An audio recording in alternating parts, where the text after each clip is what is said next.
Hey folks, this is Riker with a Gaming News Wrap-Up video where we discuss the happenings of the week. This week's topics include Blizzard acquiring a new studio, incoming loot box legislation, the new Diablo 2 Resurrected patch, and more. As always, discussion timestamps can be found in the description below. But right before you skip ahead, just a quick reminder to ring that sub notification bell to be alerted to new Saturday episodes and stay up to date with gaming news highlights. Now, before we move on, just a quick word from this video's sponsor, Keeps, which is all about keeping your hair. About 2 out of 3 guys will experience some form of male pattern baldness by the time they reach 35. Some men lean into that shaved head look, but some enjoy having and styling hair and want to know if they have any options. There's no magic cure for baldness, but there are preventative steps to stop it from progressing and keep the hair you have. Keeps is a subscription service that focuses on making it easier and more affordable for men to treat their male pattern baldness, all from the comfort of their home, using clinically proven, research-backed treatments at about half the cost of a traditional pharmacy. Physicians at Keeps will help pick the right treatment plan for you, and every treatment plan comes with a full year of unlimited messaging, so you can contact your prescribing doctor at any time. And then it's as simple as subscribing and having everything you need delivered right to your door, with refill reminders sent to ensure you don't run out of what you need. Hair loss stops with Keeps. To get 50% off your first order, go to keeps.com/Riker or click the link in the description. That's keeps.com/RHYKKER. In our first quick story, after Fall Guys moved to the Epic Games Store and went free to play, it reached 20 million players in its first 48 hours. As a point of comparison, when it was pay to play on Steam, the game reached 11 million copies sold within its first 6 months of its 2020 release. So basically doubling your audience within 2 days of going free to play, while adding what is basically a paid battle pass for cosmetics? Yeah, I bet Epic is pretty happy with these figures so far. As long as it doesn't instantly crater out, seems like this was a good move to revitalize the game. In other news, Come Deliverance has celebrated more than 5 million copies sold since its 2018 release. And for a new IP that began with a Kickstarter to raise money, this is impressive. Come Deliverance is an open-world historical RPG set in the real world in medieval times, with a focus on historical accuracy, and the game got a lot of great reviews. The Kickstarter was looking to raise $500,000 in order to prove to investors that there is interest, and they ended up raising $2 million through crowdfunding. They got the rest of the money from investors, and the game cost about $36 million to make, which sounds like a lot, but it's not all that much when you're looking at modern-day AAA game development. And that $36 million also included marketing. And as a point of comparison, for a AAA game, half of a game's budget goes to marketing. So they sold 5 million copies at about $50 a pop, so that's about $250 million made. So yeah, I think they turned quite a profit there. And now that the devs were acquired by giant publisher Embracer Group, they're bound to get a bigger budget for a sequel. So good for them. And the game is currently on sale on Steam for 70% off if you want to check it out. And if you have played the game, do sound off in the comments with your thoughts on it. Onto some dystopian news. Valorant, Riot Games' answer to Overwatch and CSGO, will now be tracking your in-game voice chat, if you're from North America at least. This will begin as of July 13th, and they're doing this in order to train an AI language model to detect disruptive behavior. Where the goddamn guns? You are fined 1 credit for a violation of the verbal morality statute. The plan is to beta launch the technology later this year after they train the AI. Now again, it should be noted that this voice recording is happening only in North America, and that's likely because Europe has some pretty strong privacy laws that would forbid this. And speaking of European legislation, in our next story, Spain is looking to crack down on loot boxes. Minister of Consumer Affairs Alberto Garzón said that in a few weeks, the government will begin regulating video game features that offer prizes with an economic value in a real or virtual market, and that can be resold or exchanged. Now, we should clarify that the intent here isn't to ban loot boxes, but regulate them. Garzón said that the law would still allow gamers to have fun, but while protecting the most vulnerable. And he didn't give precise details yet on what the legislation would be. But Spain isn't the first European country to move towards regulating loot boxes, and I'm sure as more and more countries are looking to do this, and tackle predatory monetization models in general, game publishers will likely become increasingly disincentivized from using these models. Legislation is the only thing that can stop these practices. You know, people say vote with your wallet, and sure, that's sound advice for rewarding good products over bad products. But it doesn't work for monetization schemes in which 1,000 people's votes can be countered by a single whale. Voting with your wallet only works when everyone's votes are equal. Now that doesn't mean don't do it, still vote with your wallet, sure, but there's a reason that years of voting with our wallets has not improved the practices of predatory microtransactions. Because when you have monetization models that are designed by psychologists to disarm us, to weaken us, mollify us, and open us up to spending as much money as possible, frankly, as a society, we just don't have the strength of will to survive this targeted assault. These are special forces, covert ops units, specifically trained in psychological stealth warfare. The average person doesn't even recognize that he's under attack. Now, I understand not everyone is in favor of more government or more regulations, but there's some things that are just bigger than us. That the only way to stop the older school bully from stealing your lunch money every day is to ask your big brother for help. Now, that said, it doesn't necessarily need to be the government. A regulating body that is non-governmental could do the same thing. The ESRB, for instance, which gives ratings to games. But that body needs to have actual power over publishers. So if all the big Western publishers came together and said, okay, we don't want the government to regulate us, so we are going to regulate ourselves. We're going to create the Entertainment Software Monetization Regulation Board. We're going to have these standards of monetization, and we are not going to publish any games that break these rules. Sure, yeah, that would work. But they're not doing that.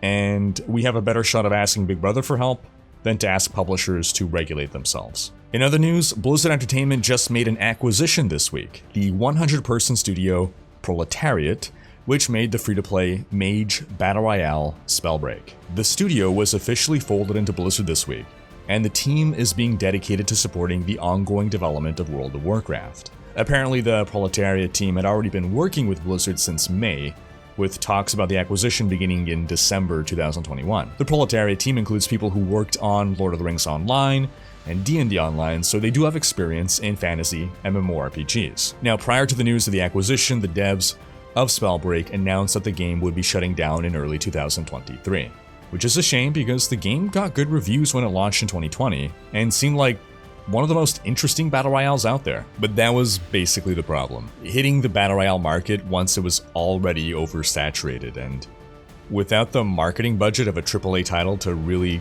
carve out a space in its genre. Last year, Vicarious Visions, an Activision sub-studio, was folded into Blizzard and dedicated to the Diablo franchise. So I wonder if we're going to be seeing more of these acquisitions or otherwise folding of studios into Blizzard. This week, Activision Blizzard CEO Bobby Kotick said that over the next 2 years, they plan to hire hundreds of the best developers to serve the needs of WoW players, and I wonder if this means more acquisitions or just a hiring spree. In World of Warcraft news, we have some indications that the alpha for the Dragonflight expansion may be starting anytime now. The Dragonflight 10.0 patch has been pushed to Blizzard's content delivery network. It's available only to Blizzard testers, but based on past trends, the Signals alpha is right around the corner, so possibly even next Tuesday.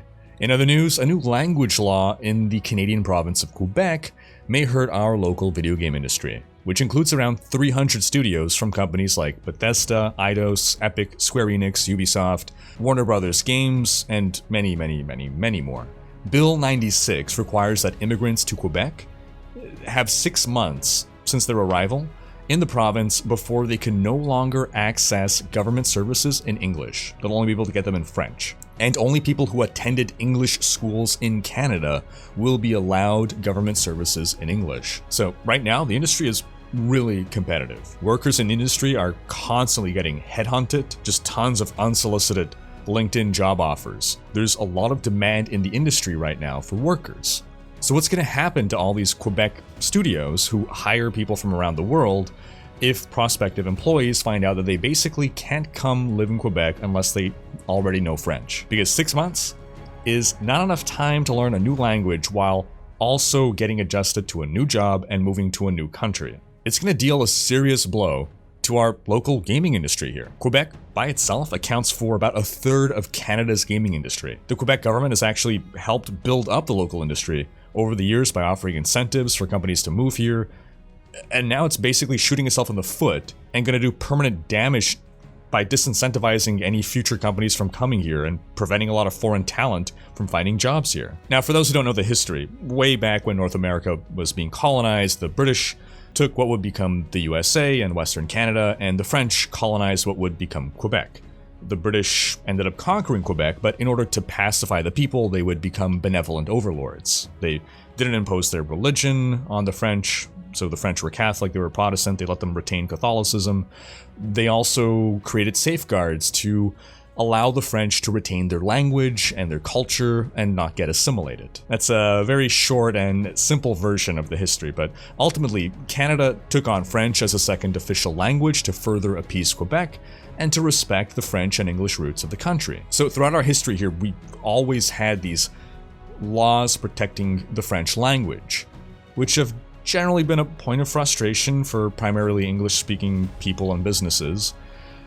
And I understand the desire for the preservation of the culture, and the Québécois are wonderful people, down to earth, chaleureux, but there's gotta be a better way to go about it than alienating non-French speakers. Personally, I prefer the carrot to the stick. Offer incentives to learn French, not punishments for not knowing it. You know, tax deductions, scholarships, grants, there's any number of things you can do. A lot of major games were made either in part or in whole in Quebec. Many of the Assassin's Creed games were made in Quebec, the recent Deus Ex games, the Mass Effect series, Watch Dogs, Batman Arkham Origins, the Dragon Age series, the recent Tomb Raider games, just to name a few. It would be a damn shame if the companies that made these games would not be able to retain some of the talent they have or otherwise struggle to hire more. In other news, we got this week the reveal trailer for The Return to Monkey Island, the latest installment in a beloved franchise. And its art style is being met with some criticism. And because we are apparently unable to just be nice to our fellow man, the internet hate machine did what it does until project lead Ron Gilbert basically broke. On his blog, where he would post about the game, he wrote, quote, "I'm shutting down comments. People are just being mean, and I'm having to delete personal attack comments. It's an amazing game, and everyone on the team is very proud of it. Play it or don't play it, but don't ruin it for everyone else. I won't be posting any more about the game. The joy of sharing has been driven from me." Well done, Monkey Island fans. Way to break the spirit of the man who created the thing you love. Hope you're proud of yourselves. Yeah, I'm not crazy about the new art style, but personal attacks are never acceptable. And don't give me any of that, "Oh, he shouldn't let it get to him. Toughen up. You gotta have a thick skin in this business." Sure, that's all true. But people could also stop being generally terrible? Is that so hard? Is that too much to ask? Doing nothing at all literally takes less effort than typing out hateful comments. You need to expend energy to be a bad person. In Diablo news, after over a year, I finally put out a new lore video. It covers the story of Diablo 1, and if you're new to the series, you can jump in right there. Otherwise, it's part 13 in the overall series, and the previous 12 episodes cover the backstory before we get to Diablo 1. I've now made a section on my website, Riker.com, where you can find the lore videos in maybe a more easy format than the YouTube playlist. In Diablo 2 news, the latest patch for Total Conversion mod MaiaNashira Sigma launched, which tackles some early game build balance and makes updates to the endgame farming loop. If you aren't familiar with the mod, this is basically Diablo 2 on steroids. So much has changed, so if you want to experience Diablo 2 in a completely unique yet still familiar way, do check it out. In Diablo 2 Resurrected news, we got this week a patch that brings some improvements to the game, including some surprise improvements to the Barbarian's Whirlwind skill, some quality of life changes, first to fix some of the bugs and issues with the skill, and then some significant buffs to the lower level performance of the skill, with a slight nerf to the highest end, with overall attack speed improvements, especially on slower weapons. Overall, this should increase usability of Whirlwind. Furthermore, consoles are getting lobbies similar to the PC, and PC lobbies are now getting a search functionality, which is great. If you're looking to do bail runs, you don't have to scroll through the list, you can just type in bail and see what pops up. Also, until July 4th, there's a 50% magic find buff, which will stack with any sources of magic find you already have, as normal. As a reminder though, in Diablo 2, magic find does not increase the number of items that drop. It does not increase your chance at getting runes. What it does is, when an item drops, let's say a sword, it increases the chances that that item rolls as magic, rare, unique, or set, if it is able to do so, right? A quiver cannot roll as magic. Be sure to have checked out my Ultimate Diablo 2 Beginner's Guide for full details there. Oh, and happy Independence Day to our American Raiders, happy Canada Day to our Canadian Raiders, and while I'm a week late on this one, happy Saint-Jean to our Quebecois Raiders. And that's going to wrap up this week's video, but do be sure to have checked out last week's video in which we discussed why Diablo Immortal may be banned in China. Thanks for watching. Special thanks to my Twitch, Patreon, and YouTube supporters for making these videos possible. If you like what you see on this channel and want to support the creation of more content, you can consider pledging on YouTube or Patreon and unlocking behind-the-scenes content, monthly virtual hangouts, and more. If you enjoyed this video, please share it. Check out these other videos, and subscribe to join Rikers Raiders for more gaming content.